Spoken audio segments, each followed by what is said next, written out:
I'm really delighted to welcome Anthony Stansfeld, Police Commissioner. Commissioner, we're really honored and grateful that you're here because we believe that in the public interest, your participation in this event and the message you might take to Parliament will be in the public interest. So at this time, I'd like to give you as much time as you wish with 20 minutes as an outline. And the only question or two that I'll have for you relate to the documents I've already shown you at your convenience. Yep. Well, good afternoon.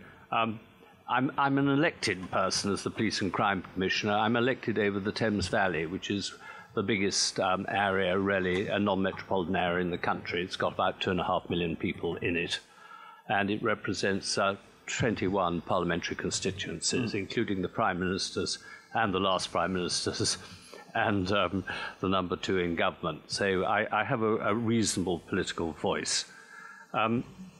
I'm in effect an executive chairman of law and order across that area. And in 2013, we started an investigation into one of the banks. It was a bank that no longer existed, but it had been taken over, but the directors had moved between the two banks, and that was Halifax Bank of Scotland, HBOS, which was taken over by Lloyds in 2008, 2009. And it was an extraordinary investigation. 2 other police forces had turned it down. The Serious Fraud Office wouldn't look at it. And we did look at it. And it was one family, a man and wife team called Paul and Nikki Turner, who put the cases together and brought it to Thames Valley. And it looked as though a very large proportion of the crime had been committed out of Reading. And it was a vast fraud. And we duly got stuck in and investigated. It took 3 years, during which the bank offered very little support. We only looked at a fraud of 245 million. I think there was a reason for that. It was being deliberately kept below 250 million, which meant if it had been over, it would have had to be reported in all their accounts. And they were very keen not to do it, as they were doing rights issues at the time. And after a case that lasted a very long time and cost us about £7 million, should have cost a lot less if we'd had cooperation properly from the bank throughout, the bankers were convicted. It was an interesting one that Lloyds Bank denied the fraud throughout that period. Even when their own banker pleaded guilty, they still denied the fraud. For 10 years they knew about the fraud, and for 10 years they had gone for the personal guarantees of the people they had knowingly defrauded. And this bankrupted thousands of people. They had their houses taken away, their homes, people committed suicides, there were divorces, and the sheer misery it caused. And the bank chairmen were perfectly aware of it because they were written to by so many victims, and it simply wasn't followed up. And eventually we got the convictions. I think the bank were absolutely horrified we got the convictions. And that happened at the end of January last year. And I think that was, one would like to think, was the opening of the floodgates. They've taken rather a long time to open. What became apparent, I think, that the fraud wasn't 250 million or 245, which we prosecuted on. It was near a billion on this one particular bank. It was an interesting fraud that they were defrauding not only the bank, but their clients at the same time. So I think it was a huge degree of incompetence by the bank. But it also came out that there were a vast number of other victims from RBS and Lloyds itself on a huge scale. RBS, the GRG division of that, I don't know how many companies went into it. It was something like 16,000. And only I'm not absolutely certain of that figure. I think only 10% ever got out of GRG. Now, you would think if these were toxic companies that were collapsing, GRG would be losing money. They made an enormous profit. And the head of that is now the chief executive of Santander, which I find personally extraordinary. And that was said in the House of Commons by Sir Vince Cable. There was an interesting I think, sideline to all of this, that most police forces do not have the money or the capacity or the capability to take on fraud cases. When you find you're legislating or prosecuting a bank, They have the smartest London solicitors. They will have unlimited money to spend on their legal cases. The police, I said it cost us £7 million. We didn't get much of that back. We got £2 million back from the Treasury, from the Home Office. No private individual can really take a case against the bank. They will put the case off, they will come up with every problem, and even people who are still well off after they have had all their companies taken away from them, or their homes or anything, they will still, the case will be put off and put off. And there's this 6-year statute of limitations, which the bank is well aware of on cases, and they play on that. I have seen major, I say companies, into the several £100 million that have been removed off people, and they simply are out-lawyered in the courts. And I don't think the courts are remotely supportive, and I think we've heard that in the case we've just heard. The repossessions from Lloyds and RBS are still going on. I went to see Dame Linda Dobbs, who's doing the internal inquiry of Lloyds, the other day, and as I walked down Doughty Street to go and see her, I was rung up by a lady who was having her property taken away as she spoke to me on the phone. The police were there, the bailiffs were there, and I couldn't do anything about it. There was a court order. Do I think that court order was a fair one and had been got at properly? No, I don't for a moment think it had been. But there was nothing I actually could do about it at that stage. I think, and it's a personal opinion, that something has gone seriously rotten in the leadership of some of our major banks at the moment. One staggering thing is that there is nobody on the boards. I think there is one person on the board of our major banks, clearing banks, who's a qualified banker. They simply are not qualified bankers. They're all accountants or just businessmen who have ended up. And, of course, they are making absolute millions. And their legal expenses are not paid by them, they're paid by their shareholders. Lloyds ran up a bill, I believe it was about 900 million for lawyers last year. And one wonders whether it's protecting the banks or the boards of the banks. And I have considerable doubts of that. I think there are a number of things we need to do to put a stop to this. I think we've got to have a proper Chapter 11 system in this country, that you can't bankrupt a company overnight. Every other country has one. We don't have one. I think you've got to remove the statute of limitations in bank cases, that they can't deliberately put off cases indefinitely, say it runs out of time. I think you've got to have a proper tribunal system set up to sort out compensation for the people that have been defrauded. I think it should be compulsory that at least half the board of a bank should actually be qualified to be bankers. I think you've got to put a stop to this unlimited personal guarantees that are outrageously abused. People with small debts who are bankrupted then have their assets stolen off them that are worth many, many times their original debt. And that is divided up between the cronies, in my view, of as we've heard, the insolvency practitioners and others. And vast sums of money simply disappears. Where did all the money go from from the HBOS case? I think probably at least 600 or 700 million went straight abroad. We, I think, are only recovering about £15 million out of a vastly bigger sum at the moment. Who made the money and where's it sitting? And again, I come back to that we don't have the capacity or the capability really to investigate fraud properly. I think there is a massive problem in our regulatory authorities. The two major ones are the Financial Conduct Authority and the Financial Reporting Council, that's meant to keep an eye on auditors. I find it quite extraordinary that the chairman of the Financial Conduct Authority, until the beginning of this month, was a very senior partner of KPMG that did the audits of the HBOS bank. They overlooked a fraud that approached £1 million and a multi-billion pound fraud, whole, probably approaching 40 billion, in the accounts. The man went on to be chairman of the Financial Conduct Authority. The chairman of the Financial Reporting Council, that keeps an eye on the auditors, gave KPMG a clean bill of health last year. His previous job was chairman of Lloyds when this was going on. And so how on earth do people expect to get justice through a system like this? Now, I go from this meeting this afternoon, I've got a meeting with Andrew Bailey, who's the Chief Executive of the Financial Conduct Authority, and he's asked me to go and see him. And we're going to have a very interesting conversation, I think. I don't know quite how we stop this. I am now talking at the most senior level of government, and I mean that. In 2013, there was an internal report written within Lloyds called the Turnbull Report. It was commissioned by Lloyds, though they now deny it was commissioned by them, but they did because I've got their internal emails.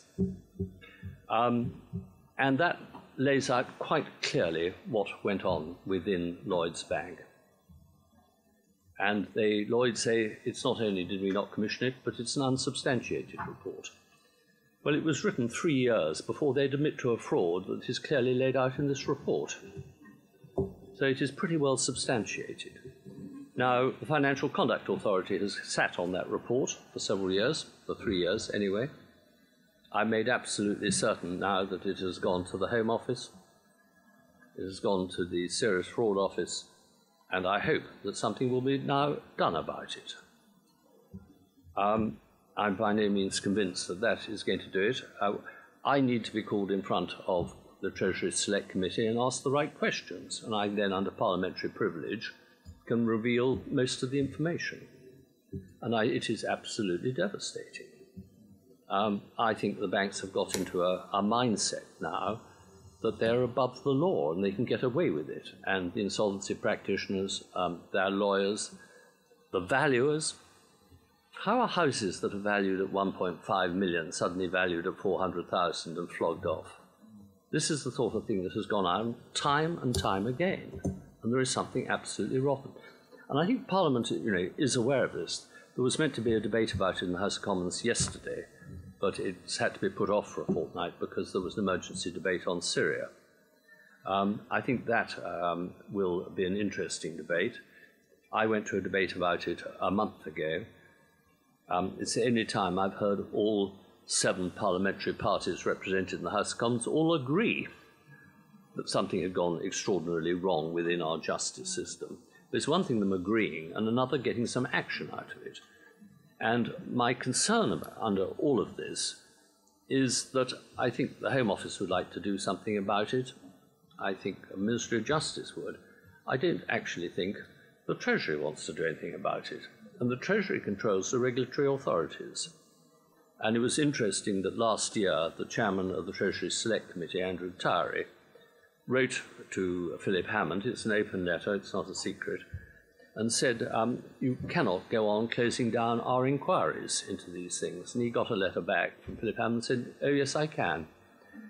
Under the Financial Services Act, or whatever it was, I think it was of 2012, I'm allowed to do this. It was passed by an Act of Parliament. Well, of course, it was probably in an annex to an appendix to an annex on page 562, and it certainly wasn't understood by the members of Parliament when they signed up to it.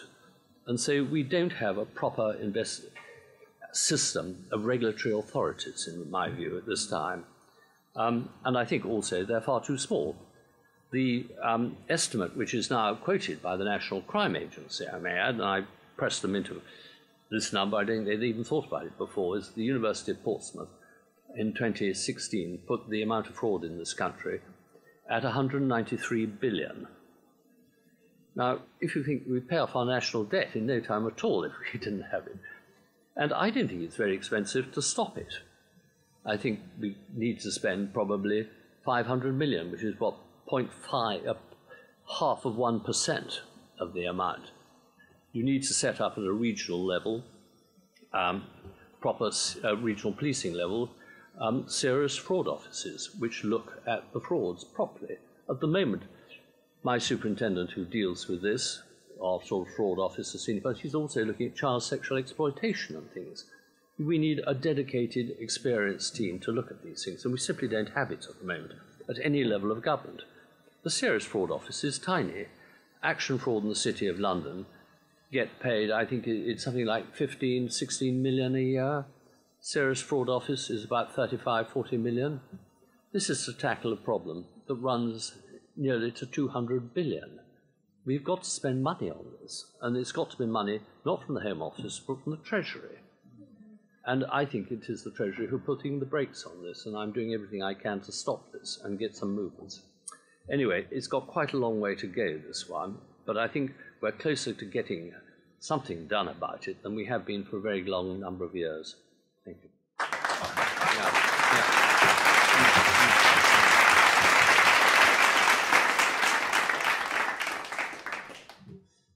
That was great testimony. Thank you for that. Some of the maths I'm familiar with. Just a quick question. I realise there's some restrictions and that you'll be following on, and that today's basis is mainly to just discover if there's a prima facie reason to continue.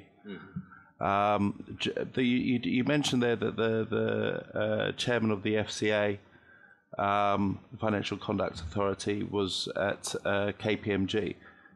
Did you say that he left this month? He left the Financial Conduct Authority this month. KPMG, incidentally, audited Carillion and the Co-op Bank.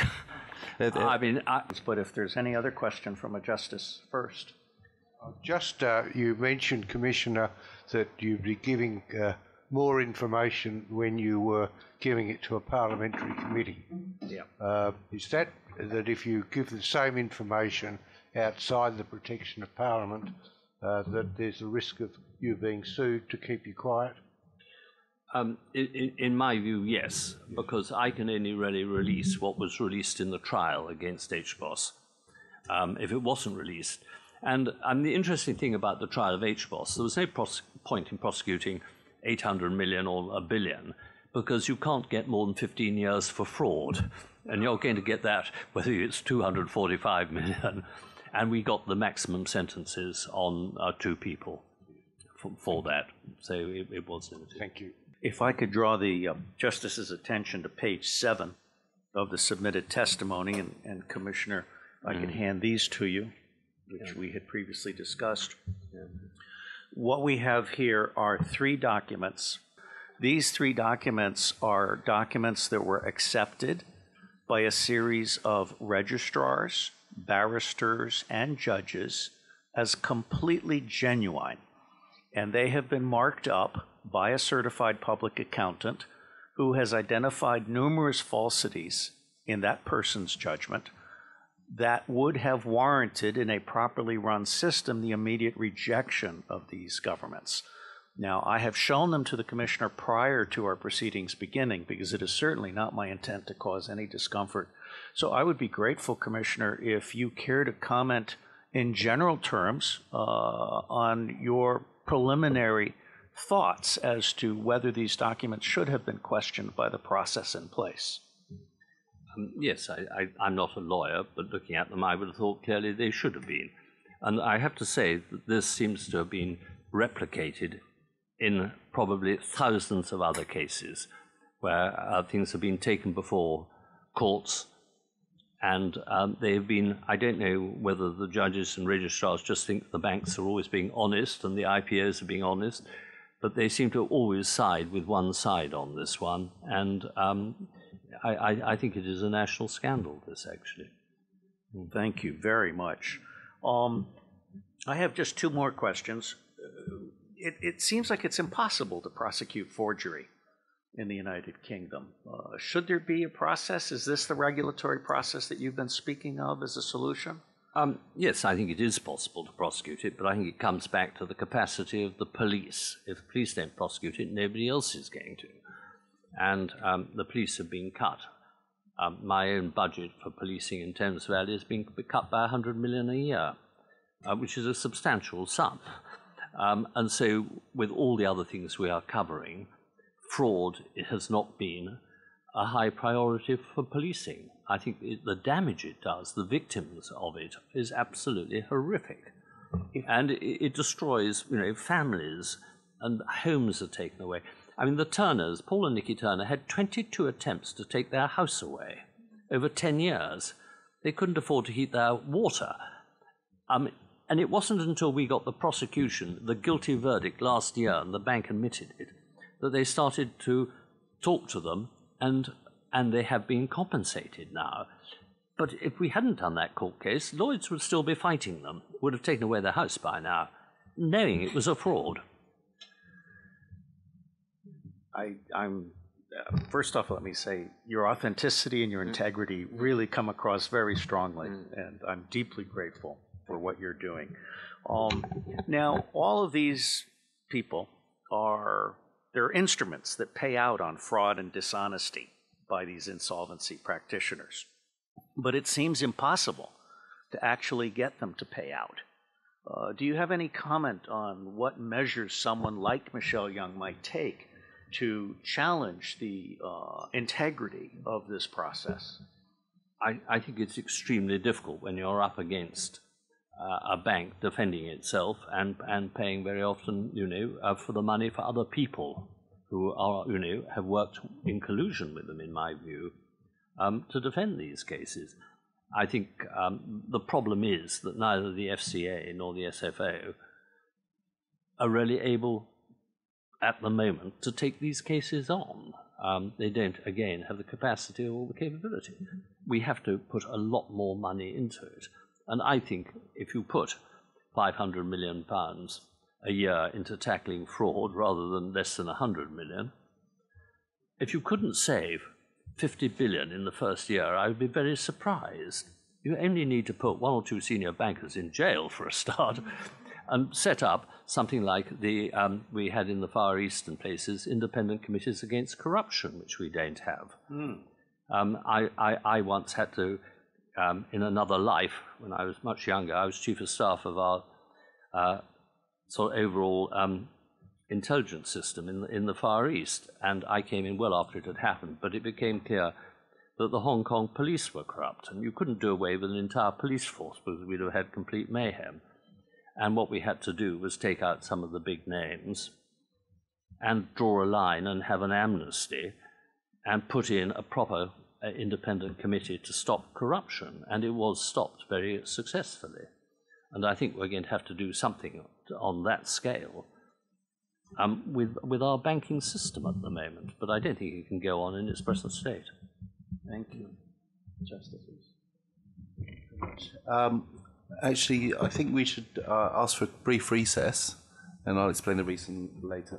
But thank you very much for the testimony, and very good luck. Thank you. So we'll declare a 10-minute recess.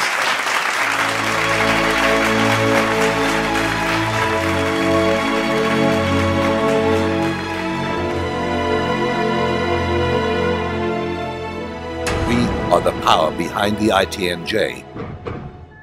Add your voice. Sign the treaty.